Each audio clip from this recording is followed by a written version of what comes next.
Welcome to the Draft Deeper podcast. This is your host, Nathan Grubel. Joining me, as always, is my producer, Kevin Black, and my co-host, Cole Miller. Now, Cole, we were already getting ready to record this podcast. We are taping this on Wednesday, January 13th. We've quite literally been dropped with a bombshell right before we were doing the prep work and getting ready to record. Kevin, I believe you have the details as to what that bombshell actually is. If you would mind enlightening Cole and I, as well as the rest of our audience, with information I'm sure that everyone's probably seen on social media at this point, but details have still been trickling out since we've been putting this podcast together to get ready to record for an instant reaction. So if you could do the honors, Kevin. Yeah, as of right now, with a trade regarding James Harden, Brooklyn is acquiring James Harden and the 2024 second-round pick from the Cleveland Cavaliers. Houston is acquiring the Cavaliers' 2020 first-round pick via the Bucks. The Brooklyn first-round picks in 2022, 2024, and 2026. There's going to be pick swaps via Brooklyn in 2021, 2023, 2025, and 2027. Karis LeVert, which is then reportedly traded to the Pacers for Victor Oladipo, and that trade package is not entirely out in the open yet. Dante Exum, Rodion Kurucs, and then Cleveland is acquiring Jared Allen and Taurean Prince. That is one hell of a 14 trade, Cole. What are your first thoughts on? I guess we can start with James Harden going to Brooklyn, but you can also expand on more your thoughts about the whole 14 package as a whole. Where do we start? I mean, Brooklyn's had its own saga going on with Kyrie right now, so to add James Harden into the mix is quite interesting. They really should start, doing a Hard Knocks or something like that to follow this team around. I love it for Indiana. I think Karis going there is really nice for that team. Get TJ Warren healthy and see what they're all about. I think they're going to really be pushing the rest of the East for that top spot. If you're the Cavs, you're kind of just latching on and getting assets as you continue to retool and rebuild. I don't know, who do you like the most for this trade, and what do you think of Harden in Brooklyn? Well, so the Harden to Brooklyn move obviously has been the most talked about out of the trade destinations. Our hometown Philadelphia 76ers being second on that list. I'm not quite sure that the Harden trade definitely puts Brooklyn firmly at the very top of the East. And I only say that because they did give up a lot in this trade. Like giving up Karis LeVert, giving up Jared Allen.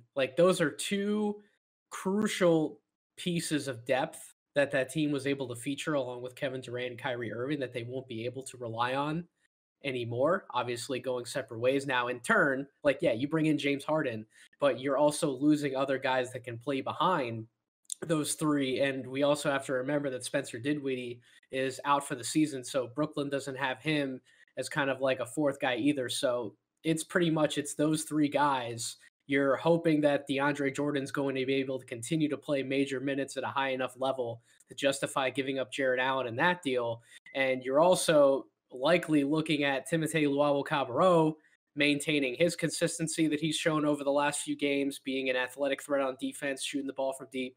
And you're going to be asking more out of Joe Harris as well. I understand he had that great game against the Sixers where he had 28 points, but how likely is it for him to be able to sustain that high level of play to continue to add to the depth that Brooklyn would have behind those three stars? Because they don't have that ensemble cast of veterans, at least not in the same sense that you saw out of some of those Miami Heat teams with LeBron, D-Wade, and Chris Bosh. They don't have that same level of supporting cast. At least I don't think so. I could be wrong about that, Cole, if you have a different opinion about that. So we have to reserve judgment on what this definitely does for Brooklyn. We're going to have to see this play out for a good chunk of the season before I think we can give a proper judgment call one way or another. You mentioned Indiana getting Karis LeVert. That is my favorite part of the entire deal. I think Houston getting all of the picks that they did, they're clearly going in a reset mode.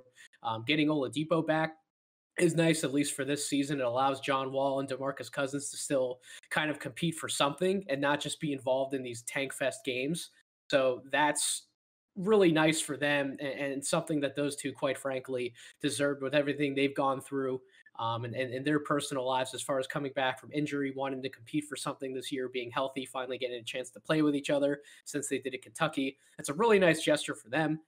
But there's not really too much more to say about Houston. But Karis LeVert, Cole, this Indiana team has already outperformed a lot of people's expectations this year. Now, when we did our NBA preview for the East, I kind of highlighted I really didn't think there was going to be a drop off for Indiana, as some were predicting. I thought that they would pretty much stay course, if not improve.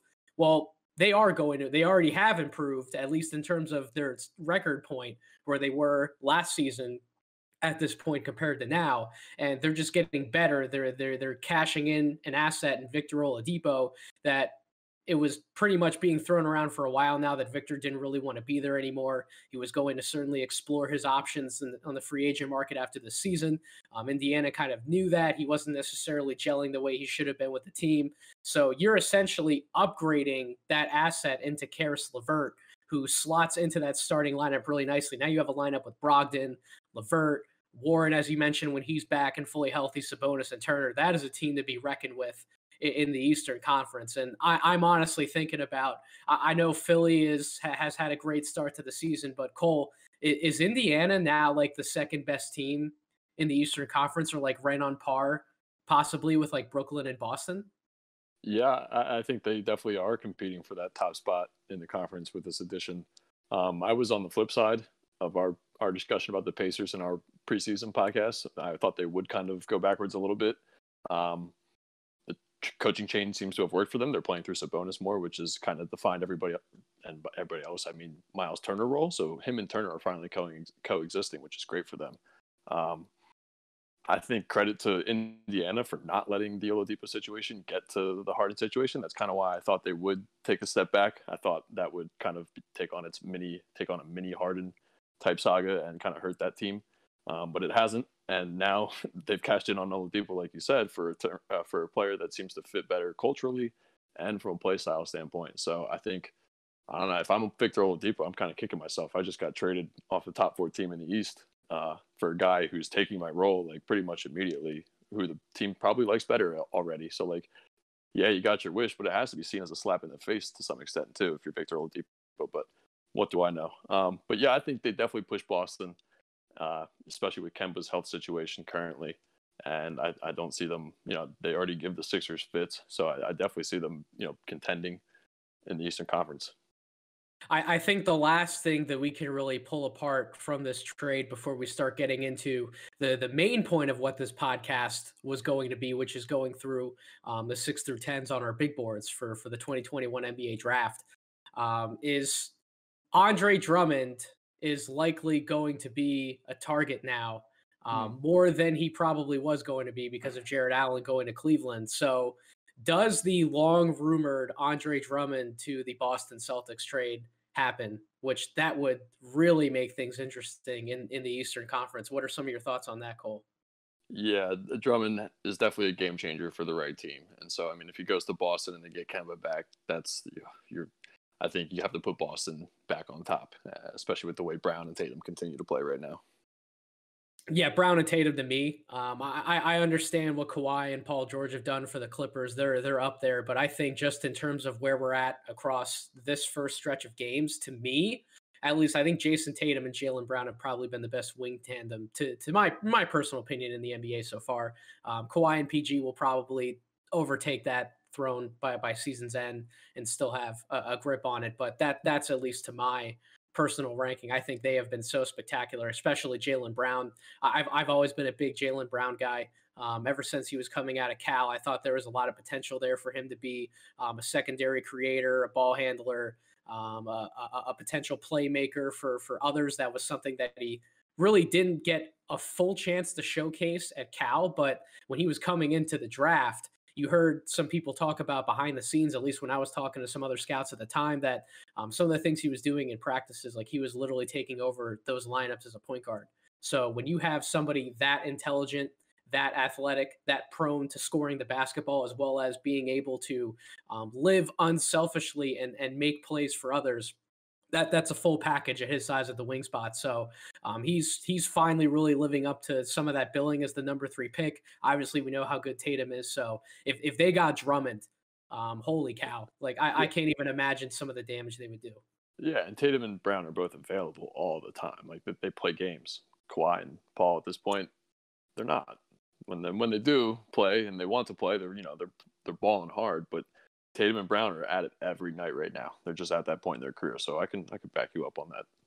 I agree. Important fact. The best ability is availability. So Yeah, sometimes. that's a motto that we have to live by. So with that being said, like I said, very interesting trade. More is obviously still coming out. We don't have quite all the details yet, as Kevin mentioned. So I'm sure that by the time this podcast goes live, there will be some things that we didn't get to discuss, maybe some small details, but we got pretty much the full picture here. Again, James Harden going to Brooklyn is potentially a game changer for the Nets. We got to see how the depth situation plays out. We love it for Indiana. That certainly gets a high grade. In the short term, at least this season, Cole, do you think that Brooklyn is the definite winner of the trade, or do you think Indiana can end up being the short-term winner when it's all said and done? I think Indiana can, because I think their integration process will be a little bit more seamless. I think, like I said earlier, I think LeVert really does fit the Pacers' play style already. And from a character standpoint, he just seems to fit wherever he goes. So I think it'll be Indiana in the short run. It could be even the long run, depending on how Harden and Kyrie and KD all get along. That does still remain to be determined. I feel the same way. Man. Those are like some of my first thoughts when I was reading some of the terms on Twitter. I really thought Indiana is going to come out ahead. And, if we got an Indiana Pacers team in the NBA Finals, potentially, I wouldn't be mad about that. No. Those guys work hard. They've been a great organization for forever. And especially with that new head coach who's putting everybody in the places that he is to succeed. Yeah, that's a story I've heard for. I grew up loving those Jermaine O'Neal, Jamal Tinsley, and Reggie Miller teams. Wow, you want to talk about some throwback squads? Yeah. That certainly does that. All right, so let's get into the real meat and potatoes of what this podcast was going to be. 6 through 10 on our 2021 NBA draft big boards. Now, Cole, you and I pretty much got along on 1 through 5. We really didn't have many differences.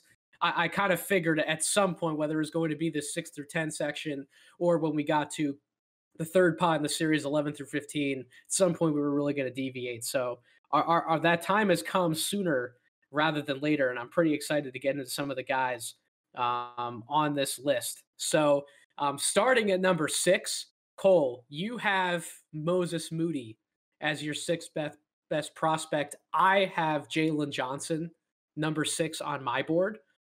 So why don't you make your case for Moody, Cole, since I do have him in this top 10, and then we'll get into Jalen Johnson a little bit, since I don't believe he made your top 10 this time around. Sure. So, and Moses plays tonight. So, Moses, you better go out there and back me up a little bit. But having said that, I think what I like so much about Moses Moody right now is that we already know that he's a lethal shooter. The guy, if he's given any kind of daylight at all, he's knocking it down. He's hitting 2 threes a game on 5 attempts a game, which is really impressive. So he's already got that down in his game. And I think what people are concerned about is that he doesn't have much game with under the arc. But I think that's only a matter of the fact that he's 18, and that's much younger than most of these other guys that we're going to be talking about on this list. And even when we get into future episodes of the podcast, a lot of these other high-end wing talents in this draft are already 19 and going to be 20 long before, right around when Moses is turning 19. So I think he's going to develop that inside the arc game. He already shows flashes and potential of it. Excuse me. And beyond that, I think he's also got a great feel offensively as a passer and a playmaker. So they have him run offense out of the elbow from time to time as a pick and roll threat. He can make great passes on his drives. He's always keeping his head up. He's got great vision. So I think he's a total package offensively in time, and I think it happens rather quickly. And I don't want people to underrate his ability offensively just because they see him knocking down jump shots, and that's all they see right now. I think there's much more for Moses Moody. Sort of the same thing you said about Jaylen Brown a moment ago, just the way he intelligently reads the game. I think there's more to come based off that and a number of other things like his age and his length. So I'm fully in on Moses Moody, and I think 6 is appropriate right now, and he might get a spot higher or two for me as long as the numbers stay up where they are. But yeah, give me what you think about Jalen Johnson. So before we get to Jalen Johnson, I guess I'll just kind of respond to Moses Moody. So I have him number 9 on my big board right now. You and I discussed on the pod that he made a top 10 case for himself already. I agreed with it at that point. I see where you're coming from as far as having him number 6. We went over some of the numbers the last time we brought him up on the pod. A lot of those numbers pretty much haven't changed. He's still in the 90th percentile according to Synergy by total offense, the 91st percentile in half court offense, and his basic counting numbers across the board, almost 17 points per game, close to 6 rebounds a game. Those are really good for someone who's likely going to be a guard at his size, likely going to play the 2, the off guard spot. His slash line, again, 46% from the field overall, 40% from 3, 81% from the free throw line. What more can you really ask in terms of an efficiency standpoint? He's a young player, as we've talked about his age multiple times. He's someone, though, who still understands how he needs to impact the game and what he needs to do to take advantage of what he does well on the court. He doesn't necessarily try to do too much all the time. Now, my main concern, as you kind of highlighted, and something that I've seen a little more rampant in his last few games, is his inability to create a shot for himself inside the arc off the dribble. Now, I'm not going to say inability to create a shot attempt inside the arc, period, because he's still shooting almost 51% on 2-point attempts overall. And a big reason why he is because he's finding ways to crash the offensive glass, make a hustle play when somebody else isn't necessarily making one. He rates out just fine in transition. He's pretty much good through excellent in every offensive category by Synergy, except for like running off screens, which is fine. That's something that he can get better at, and something that I think he will get better at because of his shot mechanics being so sound, as you and I have talked about before. So it's not that he can't score inside the arc like some of these other prospects that we can talk about in this class. It's just off the dribble. He's not really like that shifty kind of guard that is like slithery and getting around people. He doesn't really have the tightest of handles. He doesn't really have a lot of variety to his handle. So that is something that he's going to struggle with early on. But the best point you made, Cole, you can't talk about it enough, is how young he is and how much better he can still get with some of those ball skills. What I will say to that, though, as just like a slight counter argument, is I think when you evaluate guys who mainly have the ball in their hands and operate out of the guard positions, guys who you would expect to be able to create at a high level in the NBA, usually that's something that comes more from natural talent more often than not. So I'm not quite sure how much better he can get at those things. Maybe you have a different opinion on that in terms of what his player development could look like at the next level. But some of that ball handling wizardry, some of that shot creation, in more cases than not, I've found over the years that you kind of either have it or you kind of don't, which is fine. And he's still going to be a high level role player in the NBA. At least that's how you and I feel about him, if we're looking at like a potential worst case scenario for him. But if he doesn't expand those parts of his game, then how high really is his ceiling? And that's why I haven't necessarily co-signed putting him as high as number 6. That's why I have him at 9, but still in the top 10 on my board. Yeah, no, that's fair. See, I get that his handle is a little limited right now, but I actually like where it's at for, again, his age and his length. I mean, I feel like we've talked about a number of these kids in the past where they're the same length and they don't have even close to a handle like his. And with that said, when he does drive and he takes contact, I don't think he loses the ball that much. So I feel like he's built to handle contact when he gets to the lane. Maybe not in the NBA just yet, but he will get there as he continues to bulk up as a professional. I wrote this down earlier. I think he's not a true shot creator yet. That's apparent. But I think he has shot maker's touch. So I think as soon as he figures out all the different ways he can score on the floor, his touch is going to show up. I mean, like, he's so long, he can just shoot over the top of guys. I don't know. I think I see him being able to figure out how to score in just about any way possible. I think he'll bulk up to the point where he can put guys smaller twos on the post and turn around and fade over them. So I think I have a little bit more of a long-term picture with Moody, and I'm really geared up for what he might show the second half of the season.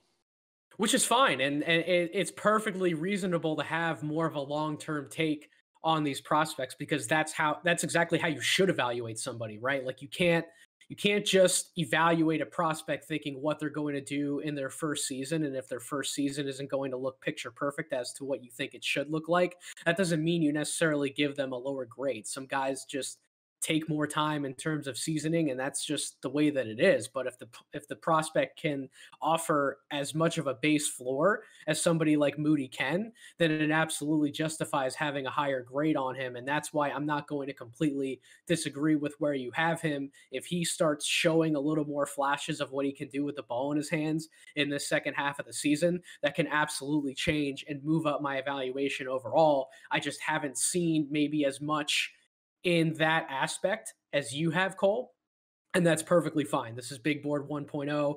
I'm not opposed to making any changes at any point in the season if I see enough evidence by the film, along with obviously some of the numbers. But numbers aren't everything. It's mainly about a lot of film study for me. So that's a really good case to have on Moody. I think that you and I have made multiple sound cases for why he should be a top 10 prospect, regardless of the number ranking that you and I have him on our boards right now. And he's definitely going to be somebody that we're going to keep talking about moving forward through multiple podcasts after the Big Board series. So we'll definitely have some more say on him. My case for Jalen Johnson at number 6, a lot of these cases that we're going to make today, Cole, you and I both agree they're not really going to be numbers-based cases. These are really cases you have to make based on what your eyes are telling you. And what my eyes tell me about Jalen Johnson is he hasn't had a lot of playing time yet because of that foot injury. He's only played in a handful of games for Duke so far. But what he's shown in those games is that when he has the ball in his hands, particularly in transition, he can be a nightmare. He's 6'9", 220 pounds. He's a house when he's running the floor. And I don't know how many guys really want to get in front of Jalen Johnson. The biggest thing for me is his 2-point shooting. He's shooting 56% from the field overall, but his touch around the basket is superb. He has that finisher's touch that you're looking for in somebody who's primarily going to score around the basket in those situations, whether it's off the dribble, whether it's maybe getting a post up on somebody, whether it's shooting a little bit of a fadeaway from like 7 to 10 feet away from the basket. But you can go through and talk about guys who have been downhill finishers, but they don't have like that touch. Like Ben Simmons is a prime example for me, Cole. I'm sure you might be able to agree about this at some point, where he's a skilled finisher around the basket just because of his overwhelming size and his speed to be able to get to his spots and then deal with contact when he gets there. But just like that pure touch, I wouldn't say he has any kind of shooter's touch around the basket. Like, I'll see him try and like do some of these hook shots or some of these layup finishes, and he'll just completely botch the layup when he shouldn't be, when he really doesn't have much contact to make in front of him. So I don't see that issue with Jalen Johnson. I think he's probably one of the best finishers in all of college basketball right now when he's actually around the rim. Now, granted, the biggest question marks are going to come from his outside shooting, his three-point shooting in particular. I really don't have that many issues with his stroke mechanically. I think he could actually stand to certainly improve the arc on his jump shot. I think at times that where I've seen him shoot it off the catch, he's been a little flat on his jumper, and obviously some of those mechanical concerns in terms of natural arc on his shot have been made apparent at the free throw line. He's only shooting 50% from the free throw line, and that's something I would like to see more from him too, is finding ways to get more free throw attempts. He was only taking 2 a game in these handful of games that he's played, but he's certainly been efficient when he's had the ball in his hands. I guess the main argument that you can make against him, besides some of the shooting that you might want to go over, Cole, is his awareness for the game, that he was touted coming out of high school as maybe this like point forward like guy who's going to be able to set up others, potentially run your offense as like this big playmaker. I don't see that kind of awareness from him on offense or even on the defensive side of the ball. I think he's lacked. But when he's gotten the opportunity, he's still put up numbers through nothing but pure talent. And that is always something that stands out to me, because if you want to look at somebody, right, and this goes more from like a character perspective, if you've heard them enough in interviews, if you're someone who's in the game, who's gotten to talk to him enough, and you know that he's a hard worker and he wants to keep improving at the game, there are things that you can pick up from practices, from certain drills with better trainers and player development coaches, from just studying and watching film constantly. There's ways that you can improve your on-court awareness, at least to a certain extent, if the natural talent and the work ethic are there to back it up. Jalen Johnson, to me, checks both of those boxes. And when you think about the kind of playmaker he can be on both sides of the ball, his finishing package, his improving jump shot, I think there's a lot of untapped potential there. But I see some of the concerns that people have, because we've watched players who just want to bulldoze into the lane, like Giannis or Ben Simmons, not necessarily comparing him in terms of where I think he's going to end up to both those guys, but people certainly have had their hesitancies evaluating a prospect like that, seeing this kind of success that they haven't had, at least yet, in the postseason, taking somebody with that high of a draft pick. So I guess too long didn't read. I'm high on Jalen Johnson. I like him a lot. I liked him coming into the college season. Cole, why didn't he make your top 10? And what are your general thoughts about Jalen Johnson from what you've seen so far? Yeah, so he'd be right at 11 for me right now. So I like Jalen Johnson, and for many of the reasons you just stated, such as character and just the sheer willingness to desire to improve. And I love his on-court character too. Like, the dude is just juiced up all the time and trying to make every play he possibly can. So he needs to try and find how to dial that in a little bit, and how to walk the line of being juiced up and making that count in the right moment, and not being a bonehead at times, and just kind of running into everything on both sides of the ball, which he can do at times. So I think, yeah, just learning how to read the game a little bit better and slow things down, and just knowing that he doesn't need to give 2,000% on each and every play, but you still don't want to take that out of him. It's just more of a read the game a little bit better type thing. And I agree. I don't think he's going to be running your offense anytime soon. I like what he can do if he can grab a board and the floater spread. And he can take it up, no problem. But I don't think you want him doing that and just running the offense over and over again. So I think that was one of my big concerns, especially since he was billed that way, like you said. And then I think my main concern is that he just doesn't show much from the perimeter yet. I don't think he's all that shifty on his drives. I think it's a lot of power. And as you pointed out, who wants to get in front of this kid right now? I mean, especially at the collegiate level. But he's definitely just a very power driver right now in my eyes. But like you said, the touch around the rim is very, very, very nice. And Ben Simmons definitely could stand to learn something from Jalen Johnson in that department already. So I agree. I need to see it more from him. Part of my concern is that he's dominated Coppin State and nobody else. So it's more of a wait and see for Jalen Johnson for me. I like the package of skills and the attitude. The body, and I see the potential. I just need to see some on-court performance a little bit more. Which is fine. That's an absolutely fair approach to have. One other comment I'll make about Jalen Johnson, and you can feel free to agree or disagree with me on this, Cole. I don't know if it's a Duke thing or what, but defensively, he kind of suffers from the Zion Williamson syndrome defensively. And what I mean by that is that he's ranked on synergy below average in total defense, despite what the eye test tells me about his defensive upside. Obviously, as you mentioned, he's always wanting to make a play, whether that's play a passing lane or go up for one of those Skywalker blocks that he's already shown that he can pull off like Zion, the completely volleyball spiking it into the stands. But the awareness, or maybe it's not as much of an awareness issue. Maybe it is more kind of like in Zion's case. Zion is one of the smartest prospects I've seen entering the NBA. The kid is a potential basketball genius. but he was definitely a little over exuberant in terms of wanting to make that home run play, not necessarily playing defense within a team concept. So where do you fall on Johnson's defense overall? And what do you think about the point that I just made there? Yeah, he could be trying to, just emphatically make some highlight reels. I mean, he's got the tools and I think the aptitude and wherewithal to really sit down and defend when he needs to. So Hmm. I think right now, yeah, he might just be trying to have a little fun with it, make some big blocks, and he knows 2 years before him was Zion and all that stuff. He's a kid, man. I think defense, as long as he's not a complete idiot on defense, I can't hold it too much against most of these guys, honestly. Hmm. Fair enough. Moving on to number 7, uh, you have Corey Kispert on your board at number 7. Now, you and I have both gushed over him, so the floor is yours in terms of if you want to make the full case for him or not. But I guess my question to you, Cole, before we go into who I would have at number 7. Thankfully, Josh Christopher is on both of our boards, so we'll be able to have a good conversation about him. But why Kispert at number 7? That's probably the case that I would want you to make, Cole.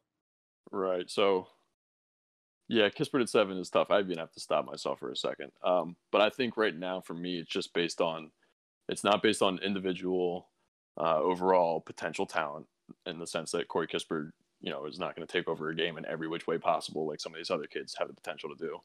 I just think it's the fact that he's so ready to go and he's so good at what every team needs, which is shooting.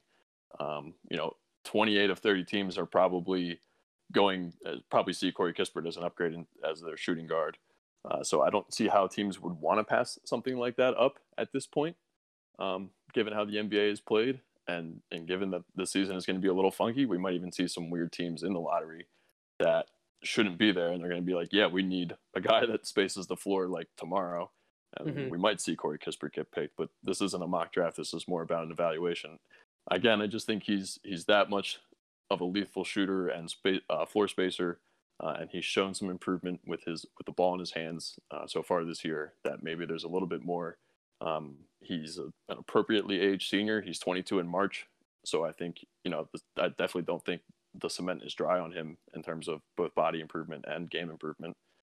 So I think with such a strong floor there and maybe a little bit of untapped upside, I think I think he deserves to be in the top 10 somewhere. Yeah, there's not a ton more to get into about Kispert right now. Obviously, when you and I talked about him last on the pod, we knew that he was flying up people's boards and for good reason. His performances, his efficiency, his numbers have just been too damn good to keep him down any further than the lottery. At least in our opinions, at this point, our question then was how high is he going to end up rising throughout the season? And I guess the only thing I'll leave you with, Cole, and you can respond to this, is I was listening to Chad Ford's new podcast the other day with John Hollinger, and Hollinger made a great point that made me stop and think a little bit. And the point was that if you took a look back at evaluating for the 2020 draft class, right, if Kispert would have stayed in from on the majority of evaluators' boards, right, like major consensus probably had him in like the late 30s to early 40s. Maybe you found like an outlier or two who had him in the first round or whatever the case may be, but they certainly didn't have him as high as he's likely sitting on boards now. So if you take a look from a junior to a senior season, right, where usually prospects don't necessarily add that much to their games from like a junior to senior year leap, it's usually an improvement on efficiency and just getting better at what you already do to make a better case for yourself for the next level. So, what is it that Kispert definitely did to justify that great of a quantum leap? Because we're talking about a potential like a 20 to 30 spot leap. I know that you liked him going into the 2020 draft, Cole. You and I talked at length about how we thought that Kispert was going to be a very useful NBA player one way or the other. But if I would have had to evaluate him for 2020 and have him among my graded top 60, he probably would have been in the early 40s for me. So that is a drastic jump that I can literally talk to. We're talking about like almost 30 spots. So what are your kind of thoughts on Hollinger's questioning of his meteoric rise in this draft class? Definitely a fair question, and it's one to examine the rest of the way here.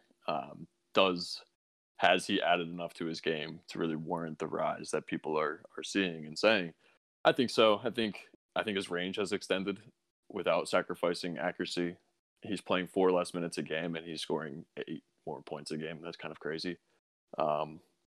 Yeah, I think that shows that he's able to score in a few different ways now too, and that he can get to the rim. His foul rate is up slightly, so he's definitely doing just a little bit more all over the court. And you throw in the fact that his team and he are comfortable with him shooting from 30 plus out, then why not? And the NBA, more NBA teams are becoming comfortable with their players doing that. So I don't know. I think it's more of about like where the league is going and how he just so seamlessly fits in right now. Oh, the NBA is absolutely letting anyone and everyone just let it fly, man. That's pretty much like the slogan for today's NBA, and I can't disagree with the point that you made. You and I talked about it already on the previous pod that we discussed Kispert, that adding that element of being able to just take somebody on a straight line drive and either finish around the basket or draw a foul, just being able to attack those closeouts and not have to worry about him doing so. That's what separates a guy like a Kyle Korver, someone who I compare him to very favorably. That was something that he could do in the NBA, and you didn't necessarily have a lot of worry, at least in his younger days. Whereas somebody who's looked at as being this like elite, like 3-and-D guy, like a Robert Covington, like I'm like gasping every time he tries to take somebody off the dribble or like finish around the basket on a layup, because it just hasn't been a fluid part of his game. But if you get him in open floor situations where he can just catch and launch from 3 all day, then certainly what he brings to the table on that front, along with his defensive impact, then you're talking about a much more NBA package as far as how enticing that is. So I agree. I think he's definitely done more and shown more this season.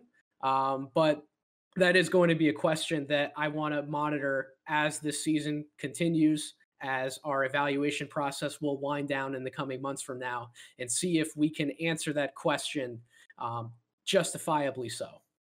Definitely. Talk to me about Josh Christopher. So Josh Christopher at number 7, I did not have him here a few days ago, but I made the jump on him, man. And I know that he's a guy that I guess at one point at the start of the year, you probably liked him more than I did. Coming out of high school, I didn't really see the nuance to his shot creation and his shot making ability that I think you did. I did think that he was a little bit of a jack coming out of high school, but I think you and I have both seen now that that's not the case with him. He actually picks and chooses his spots incredibly well. He's certainly the best mid-range creator off the dribble that I've seen in this draft class, who's actually played meaningful games. We'll see what Jalen Green has to say about that, and even Jonathan Kuminga to an extent when we see more of the G League Ignite film, as we discussed last week. But his numbers across the board, almost 17 points per game, 5 rebounds a game, 45% from the field overall, 87% from the free throw line. All of those numbers check out.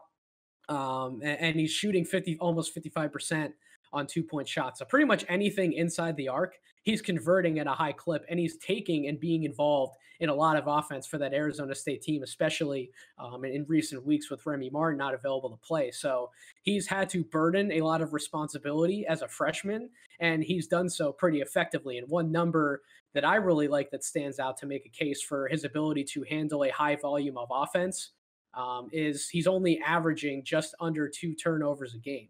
Now, you might look at his assists and say he's only averaging 1.2 assists, so that's a negative assist to turnover ratio. How does that factor in as much? Well, he's also taking, I don't have the number in front of me, but he's taking at least like 12 or 13 shots a game. So he's converting shots at a high enough level. He's not turning the ball over an egregious amount in terms of the number of shots he's taking, along with some of the passes he's making. So he's pretty much been in control. Like, I don't see him do a lot of dumb things with the ball in his hands. I don't see him taking a lot of too tough shots off the dribble. When he's creating something, it's usually a few quick dribble moves, and then he's created enough space to be able to get that shot off with relative ease. So as I've kind of talked about when we were talking about Moody, some of these guys just either have the shot creation ability and they're going to be able to do that at every level, or they don't. There is a true natural aspect to that. And Josh Christopher definitely has it. And when we want to talk about guys with upside, who can be shot creators at the next level, not necessarily just like role players who just stand there and wait for a ball to catch it and shoot it. It's tough to find those guys who can do it at an efficient level. And Christopher could potentially be one of those guys, which is why I personally have him 7th on my board. Now, the biggest drawback for him is that he's not a natural catch and shoot guy for everything that he can do creating looks inside the arc. He's only shooting 22% from the 3-point line. He's below average and poor in spot ups and shots off screens, but he's good to excellent everywhere else on the floor. Shooting 46% isolation sets. And then when you couple everything he can do creating shots offensively with his defense, he's in the 92nd percentile in overall defense, according to Synergy. So that really stands out to me as well. You know you're going to be getting a two-way contributor for Christopher. You and I talked about this a little bit off the air before we started recording the pod. I guess you can kind of expound upon more of your thoughts for the audience when I ask you this question. But to me, he feels like the Lonnie Walker type prospect in this draft class, somebody that you and I have both gushed over. Now, obviously, he's not that level of pure athlete. He's not that floaty type of athlete, right? But everything else that you look at as part of his game in terms of his shot creation ability, his ability to make shots from almost anywhere on the floor, everything that he does to contribute, potentially locking somebody up defensively, where he's at statistically in this point of the season compared to where Lonnie was at the same point of the season, Josh Christopher, you can absolutely make the case that he's a more complete prospect. So what are kind of your thoughts about that? What are your thoughts on Christopher overall, Cole, given where you have him on your board? Yeah, I mean, I still like Christopher very much. I think I have him down a little bit further in my top 10 just based off the inconsistency from the perimeter and being a 2 or 3, probably a 2 in his case. Like, you need to be able to shoot the 3 at this point. So, but I do agree. I love that how much offense is run through him and how little he does turn the ball over. So that does definitely tell you something about his ability to not make terrible decisions and not force things when the play breaks down. As far as him being the Lonnie of this draft, I kind of rebuked you off air when I first read that, but I still don't know. I felt like Lonnie was far more 3-and-D in college, and didn't have the refined ability to score around the basket and sort of in the mid range as well. He would be like more like a 1-2 pull up, 1-2 dribble pull up in the mid range and get the shot off because he was so athletic and could get by people. But Christopher has to use like some savvy and some dribble moves, to get his looks. So I think, you and I have also tossed out like DeMar and like TJ Warren. He's a little smaller than TJ Warren, obviously, but just sort of that like scoring package in the mid range and down seems to be more fitting for me for Christopher. But he does contribute more on defensively already. So I don't know. He's very interesting like that. Usually these guys don't contribute on defense right away in college because they are asked to do so much offensively. I think it's a positive that he went to Arizona State. Like Bobby Hurley's not going to take nonsense from a kid who's just going to jack up shots. So I think that was a good choice by him, and I think it's been a mutually positive relationship for the both of them. Like without Christopher, where would Arizona State be this year?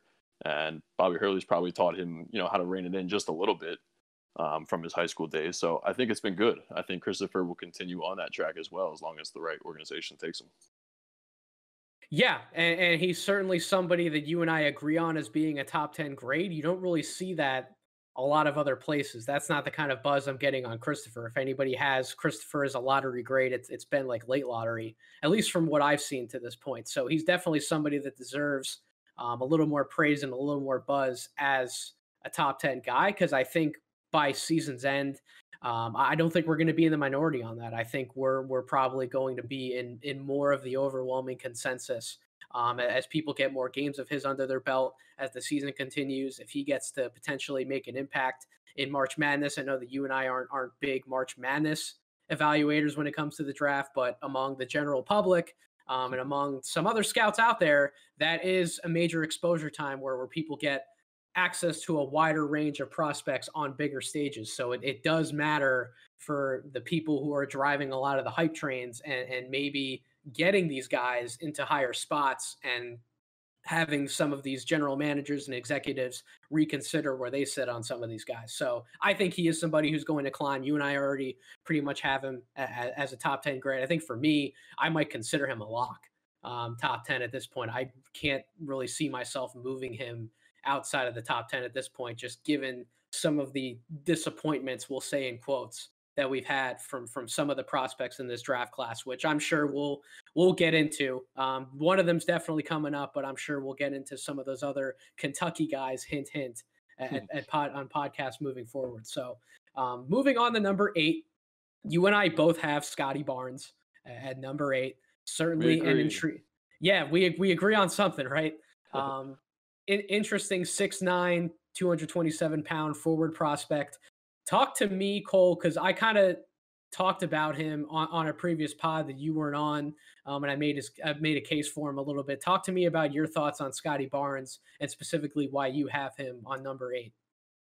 Yeah, so Scotty Barnes is probably one of those guys where, we talked about earlier, where if you dream a little bit and everything comes together the right way, man, what can't he do on the floor? He's not the most explosive dude, but I think that'll get a little bit better as he continues to get older and trains with professionals. But he can have the ball in his hands. He can run pick and roll.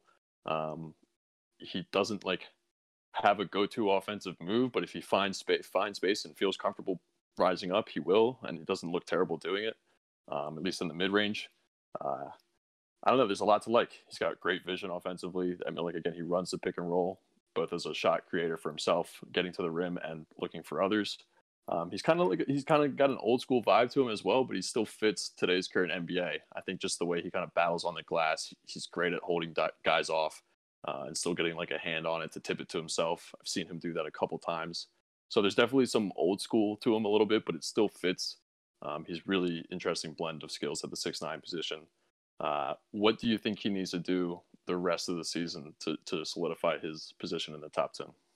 He needs to shoot the ball better. That if we're just going to be flat out honest, his numbers need to come up. He's only shooting 47% from the field overall, 28% from 3, 42% from the free throw line. And we knew coming in that he wasn't going to be the greatest shooter or greatest scoring threat, at least not yet, right? And he doesn't necessarily have to be this amazing scorer to justify a top 10 draft selection. But I've said it before, and I'll say it again. Scotty Barnes is not a point guard.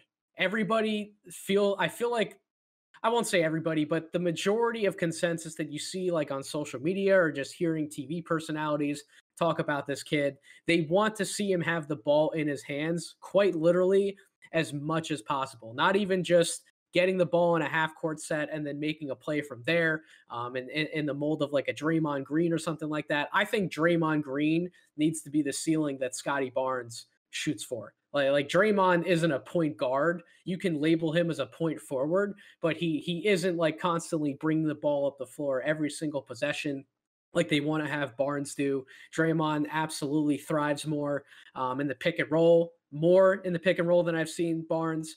He's certainly been a much better diver to the basket, and he's done more work out of the post. And that's something that I want to see Barnes definitely do more of and be used more in, is getting his butt in the post, letting him draw double teams. He clearly has the vision to see other guys and make a play out of a double team.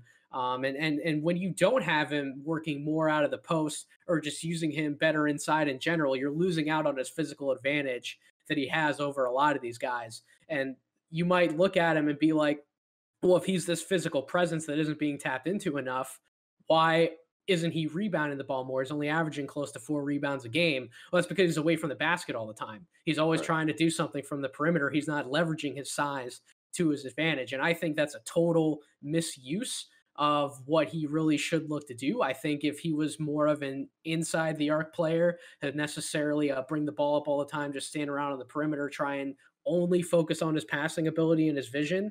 I don't know. How do you feel about that, Cole? I feel like he's being misused in a lot of ways, and I'm not quite sure if it's just how he wants to play or if it's the coaching staff. This is how we think we need to use the kid. Yeah, tough to say without being there. I do agree with you that he shouldn't have the ball in his hands full time. That's number one on my list of notes here for him.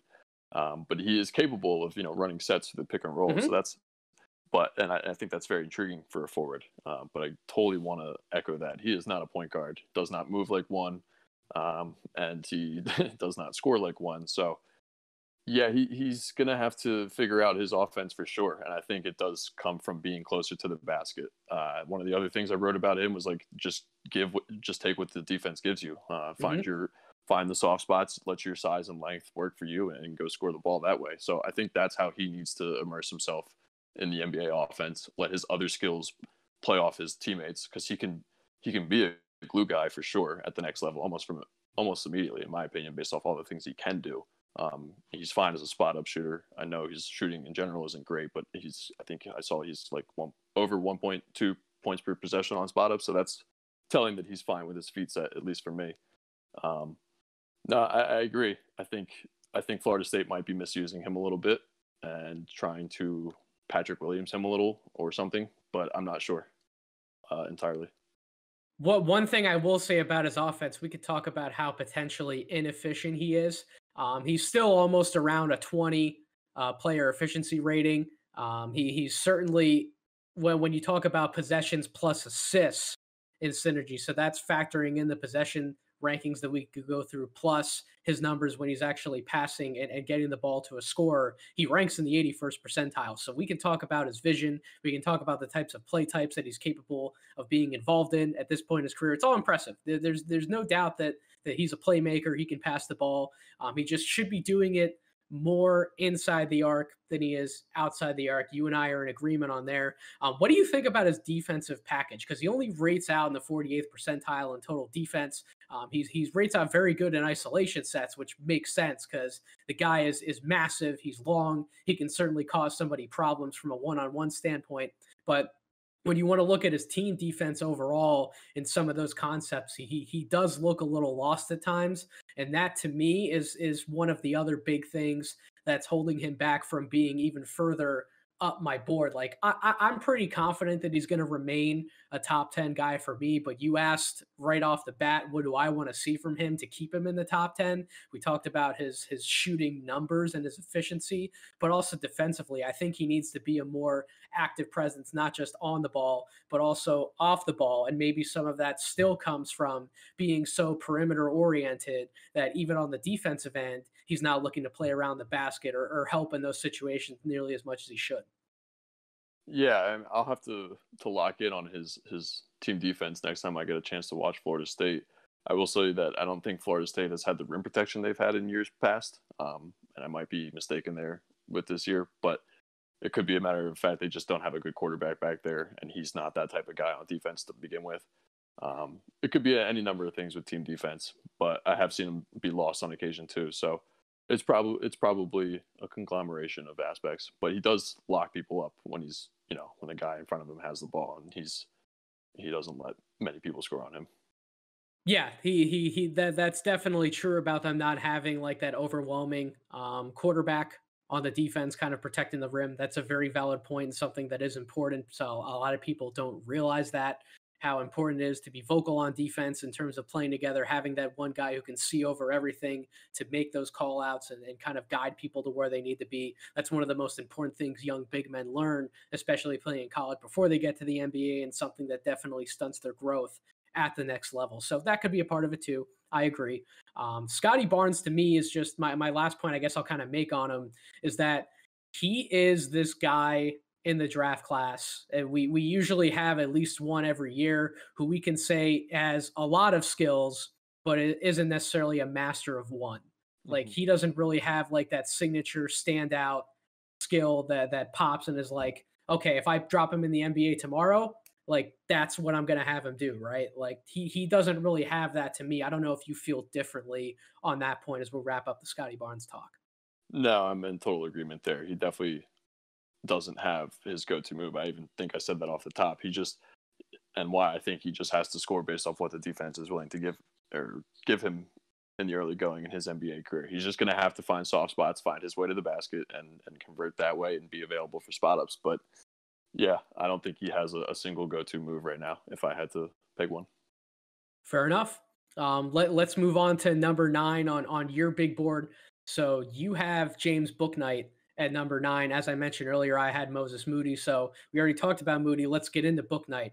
Booknight is probably the one guy on this list that I haven't had the most familiarity with as far as watching a ton of film on him, but I've seen enough, and kind of the thoughts that I shared with you off the air, Cole, was that I saw him as maybe a guy who we thought we wanted Gary Harris to be, right? Like as Gary Harris has gone on his development track from his 2 years in Michigan State, which is ironic because Booknight's also a sophomore. And then through his time with the Denver Nuggets, he's kind of plateaued off. Obviously, some of that has been due to injury trouble and concerns that he's had, but just his development. I mean, I kind of look at Booknight the same way as a prospect that I looked at Gary Harris when he was coming out of Michigan State. So, Cole, I guess talk to me about a lot of the things that you like about Booknight and make his case for him being at number 9 on your board.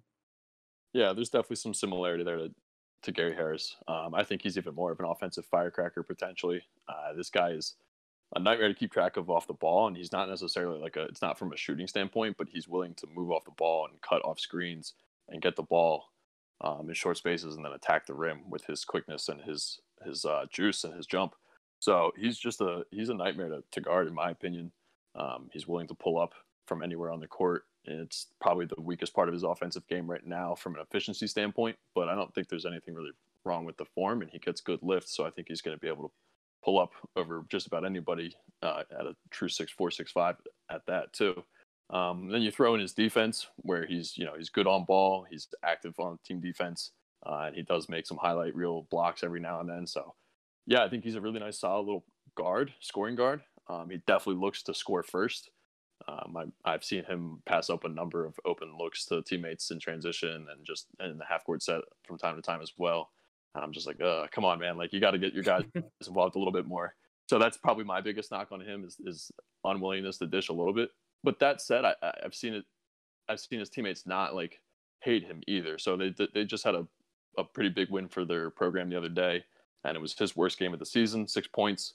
But he was the first one. He like was the first one to celebrate and hug the player of the game on his team, despite him having an awful game, and that became like the center of the team celebration. So I don't think he's a me first guy to the point of detrimenting the team or harming the team. So I think that bodes well for him going forward as being a score first guard and carving out that type of role in an NBA offense.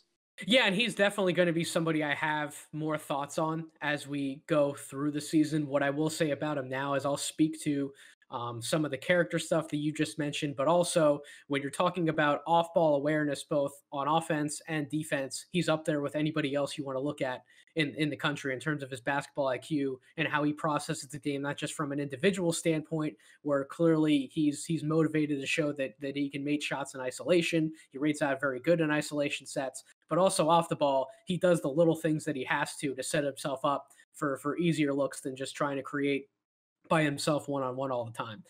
He rates out 72nd percentile in total offense, 73rd percentile in half-court offense. He's rated out excellent on cuts and very good on handoffs. So as you talked about, his off-the-ball scoring is definitely something that NBA teams are going to key in on because teams are always looking for guys who buy into a team concept, who know how to get themselves open to score and not necessarily just have to have the ball in their hands, right? That's a skill set that allows you to play on good teams in lineups with superstars, is being unselfish, knowing how to look for your spots and when, and not needing them to pass you the ball to create something for yourself all the time. That's a skill set that definitely gets underlooked. It's something that a lot of these good teams that we could run through in the NBA, they're certainly looking for more of. So that to me, I agree. That's why Booknight's going to certainly be a lottery prospect in this class. I don't have him as high as you do. I'm certainly going to have more thoughts on a more complete evaluation of his game for our next pod because he does fall in that 11 to 15 range for me. So I can't wait to talk a little more about Booknight once I have some more film under my belt for this season. Going into our last prospect here, my guy at number 10 is not in your top 10, is Zaire Williams. Now, he started out higher on my board than this, but has dropped. And quite frankly, I guess the only reason why he hasn't dropped out of my top 10 is because he's had more moments this season where he has looked like the guy that I thought he could be than somebody like a Brandon Boston Jr., for example, who definitely would have been in this conversation like a month and a half ago. But his continued struggles at Kentucky that, like I said, we're going to highlight some of those on later pods in the series. Zaire has had a lot of those same struggles. Now, Brandon Boston's been healthy. Zaire Williams was not healthy the entire part of the season. He was playing through some injury. So that's a big reason why he hasn't looked as explosive at times as he did at the start of the season, not as efficient. But you and I both said, man, some of these numbers are ugly. So he's averaging 12 points a game, 6 rebounds a game, 3 assists per game. But these shooting metrics, 36% from the field overall, 27.9% from the three-point line. He is making free throws when he gets to the line, 83% on a little over 3 attempts per game. But man, 41% on 2-pointers. He's taken almost 7 shots inside the arc per game, a 12.1 player efficiency rating, and a 47% true shooting percentage, 25th percentile overall in total offense. Holy cow, Cole. That does not, those are not the numbers that you would normally think of for a top 10 pick. But like I said, he did have some of those bright spots, particularly in the Maui Invitational, where he was setting himself up for looks outside the arc, and he was canning everything with ease. He was making plays off the dribble for others. I kind of floated out the idea of, is he definitely going to be more of like a potential lead guard creator at some point in the NBA, as opposed to playing off the ball more on the wing because of his size? He's 6'8", but he's only 185. He doesn't have any bulk to him. I'm not quite sure how much more he's going to fill out. So that definitely concerns me. What I will say, and probably the biggest reason, other than some of the flashes that he has been able to show, his defense has kept him in the top 10 for me, because he's in the 65th percentile overall in total defense, is in the 97th percentile in pick and roll defense. I thought that was pretty interesting. So you know that even at the next level, if you put him in ball screen defense, you know that he's not going to be a liability there. And given just how much the NBA relies on the pick and roll offensive set, that's definitely a plus for him.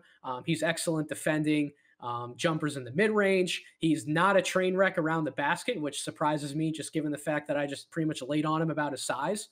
That's also a positive as well. So he's a tough kid. He competes. He's obviously a smart kid. He's not just going to Stanford just to play basketball. He's certainly put in the work in academics off the court. So he reads the game at a high level. He understands it. He's just had efficiency concerns, and the numbers don't look the best. But there is a second half of the season to be played. So Cole, we just laid out the numbers case, but in your opinion, why didn't he make the top 10 for you? And how can he possibly get back into your top 10 as the season progresses? So I'll add to the numbers thing real quick first. He's had 2 games of 6 turnovers already as well. So not that's pretty hard to do in 10 or 11 games. That said, I agree with you in the fact that he has had moments where it's just like, holy cow, wow. Yeah, this is a top 10 kid when he has those moments like the triple-double from a couple nights ago. So the reason he didn't make my top 10 right now is because, and this is something you alluded to, Zaire Williams, the forward, does not make my top 10. But if we want to put this kid at guard, which is where I think he does belong versus Scotty Barnes or some of these other kids, like even Cade, I think then it's a totally different discussion, because to me, he does move like a guard. He glides all over the court. And he's got the ability to stop and pull up on a dime on any given moment and raise up and shoot. I think he wants to score from all over the court. He's just, like you said, not efficient with it right now. So I would like to see him be used more as a guard, at least less as a wing and more as a primary ball handler going forward. I think that's what would get him back into my top 10, is a true commitment to him being more of a guard forward type. Because I don't think at 6'8" and his body type, he's going to hold up as a wing for very long in the NBA. He's already had some issues staying healthy this year, and I don't think his body lends itself to bulking up a ton. He sort of looks like DeJounte, but a little bit taller. So, yeah, do you think he should be going the guard route going forward? Oh, 100%. 100%. And what I will say about that is that if he can prove that going up against other guards, that he can be that much of a flamethrower, both his scoring ability as well as his playmaking ability combined from that spot. If he's worth going up against that matchups and leveraging more of the offensive responsibility in a role like that, then there are ways to create sets and design plays for him to get those matchups on guards where he can take advantage and go to work, right? Now, coaches aren't necessarily going to put that much effort, especially into somebody who's going to be coming into the NBA as young as he is. Coaches don't want to do that all the time. For a young guy having to draw up this, like, oh, well, we got to get him on this type of player because if he goes up against like a 3-4 with length, he's probably not going to be able to make the same kind of shot or have the same kind of effect.